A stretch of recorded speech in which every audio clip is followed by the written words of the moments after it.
This is the first real lesson in physics, which we're talking about here, average velocity.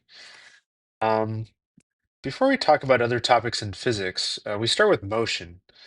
And what we want to do is we want to be able to describe the motion of an object qualitatively and quantitatively. So quantitative just means with numbers, qualitative just means with more descriptive, no numbers, with pretty much just words. And we'll get to an example here in just a bit of what the difference is there between that. Now, in this unit, we're going to focus on one-dimensional motion. That just means in a straight line. So an object is either moving to the right or moving to the left, the way I've drawn it here. And the first thing you want to do is just decide where is the origin on this imaginary number line. So objects are going to be moving left or right on this thing. And if we specify positions of the object, we start by putting a origin, and then we can specify any position along this one dimension in meters. So here's the origin. So 1 meter this way is one, and 2 meters this way is two, and so on. So if we know the position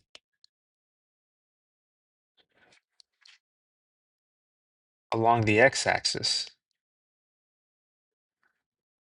we can specify it with one number, and that number is, how many meters it is from the origin. And we use a lowercase m to abbreviate meters.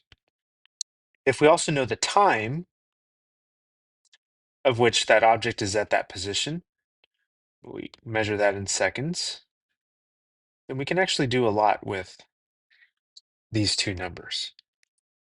So in this class, we're starting with one-dimensional motion like this. Eventually, we'll get to one-dimensional motion, which is up-down, and the floor will probably be zero. And I think we might do a lab where it's like slanted and the object, this is the origin on that axis. Okay. So this is what we call position time data. It's got positions and times, which is describing the motion of an object here, or showing the motion of an object. So here, when you start the timer at time zero, the object is at position zero, and after a second, the object's at position three, and so on. Pause the video and see if you can think of four ways in which you would describe the motion of this object quantitatively, would be one, and then maybe a couple other ways to describe it qualitatively. And then when you're ready to come back, we will, play the video again, and we'll write down these things. So you should be able to see that. Let's start with qualitative. Actually, let's start with quantitative. So you might have already figured out that it's moving at 3 meters per second. So here it moved 3 meters and it did so in 1 second. And here it moves 3 meters and it did so in one more second, and so on. And so the second thing we can say about this in words is that it is moving at constant speed.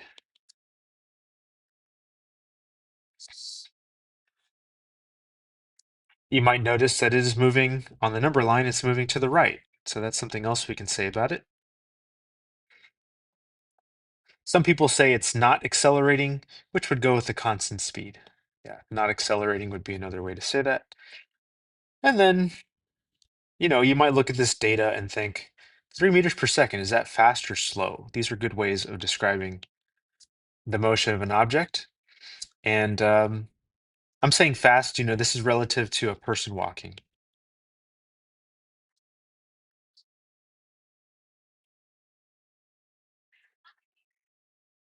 Imagine trying to move 3 meters in 1 second. Okay.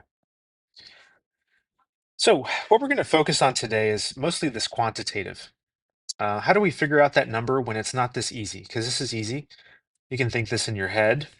Um, we want to make an equation for the speed of the object, or in other words, its velocity. So velocity is just simply speed with direction.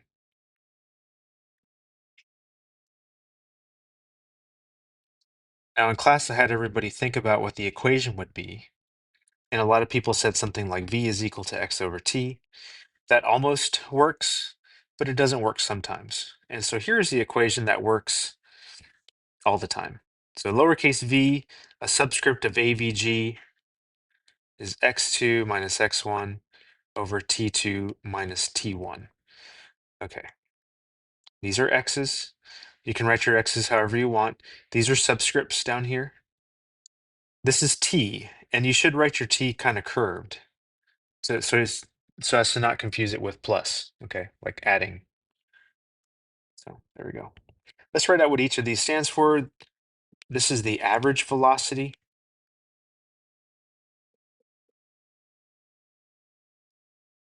which we measure in meters per second. X2 is the position of the object at time t2, which is in meters. X1 is the position at time t1.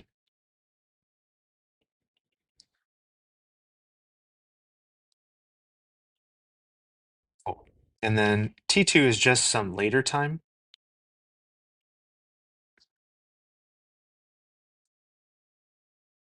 Little s, and then t1 is some earlier time. So I'll show you how we use this. Cool. So go ahead and pause the video, write that down in your notes. Let's go ahead and use it. So for example 2, let's actually use that equation. And so we're not guessing at what the average velocity is. We only need 4 numbers, and so we're going to pick 2 sets of points. You know, you have to pair, they're matched, so use those, and then let's use these. You can use any ones you want, but I'm choosing these. And it's very simple. Here is an earlier time, and here is a later time. And so this is T2, and this is T1. The position at T2 is X2, and the position at T1 is X1. And so right away, we already know what our numbers are. Now, we start in this class, we always do this. We start with the equation without anything in it, any substitutions or anything like that. Okay, we start there, and you get a point for that. Then we write it again, but this time we substitute. We replace these variables with the numbers. And so I'm going to say 7 minus 3. Just look at your labels. And 3 minus 1. Now, a big mistake that people make is going, okay, this is equal to, you type this in the calculator, which I want you to do. 7 minus 3, 3 minus 1. Let's put that in the calculator real quick.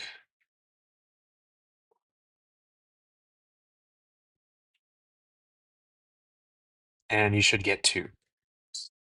So a mistake that people make is they just say equals 2 and blah, blah, blah, blah, blah. We don't do that. So we don't write v equals an expression equals something else. Don't do that. What we do is we keep moving down. So v average is equal to this. Now let's simplify what that is. And that's 2.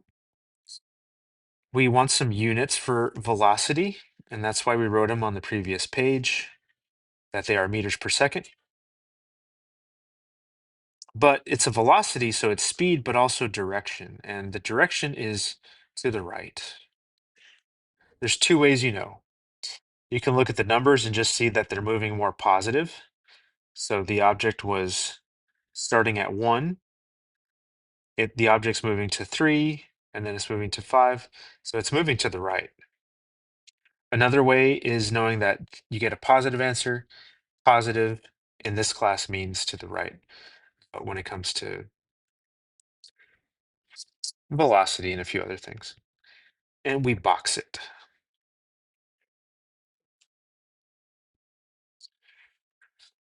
Now, the way I score, when you do a quiz or a test, I give you a point for this one. That's good. You get a point for substitutions. You get a point for a correct answer, a point for correct units, and a point for the correct direction there.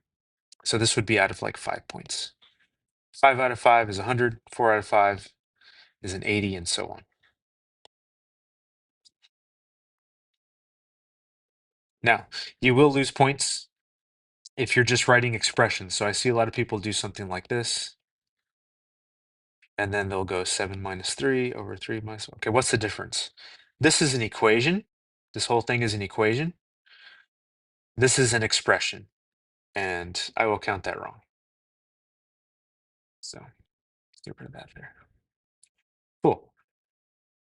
Now you can pause the video at any time and see if you are doing these correctly. You try it on your own. It will not matter in this case that which points you pick. So just choose these.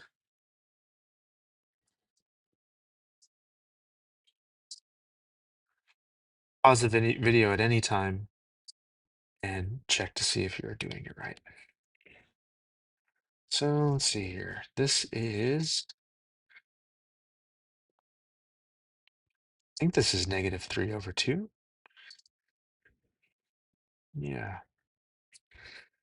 Okay. Important point to note here, we never leave it in fraction. So we always want a decimal. This is negative 1.5. Okay. Positive means right, negative means left. And so we actually want to rewrite this one as 1.5. We'll put units, meters per second, and the direction is left. So we change the negative into a direction over here.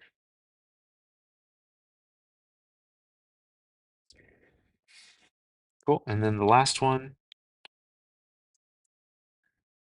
trying to make the video short, so I'm just kind of putting these in here. These are all lowercase, by the way. The V, the X, and the T, they're all lowercase. Let's choose any points that we want. So I'll say 6 minus 5 over 9 minus 7. You can type this in the calculator exactly like that. We don't want it in fraction, we want it as decimal.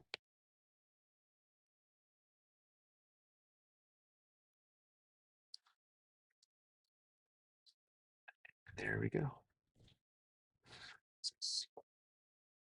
Cool.